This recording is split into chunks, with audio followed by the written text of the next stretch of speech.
This patient had double outlet right ventricle with pulmonary stenosis.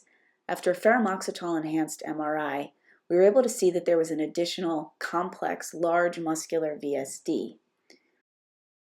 Using digital modeling, we were able to define the extent of the defect and demonstrate which trabeculations and muscle bundles would obstruct the surgeon's view of the entire VSD. We were able to define the measurements and then put the anatomy in virtual reality. So this is looking down through the purple tricuspid valve, and we're looking at that trident of muscle bundles that are blocking the VSD, which is this guy here. This is all VSD.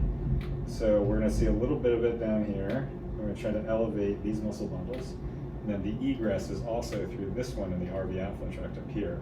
And so you can see if you move into it, this is the VSD as it comes all the way up.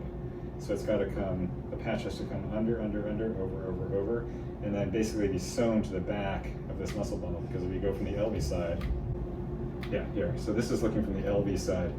This is that trident of muscle, the back side of it. The back of the base of that muscle bundle on the back side is the top rim of the VSD.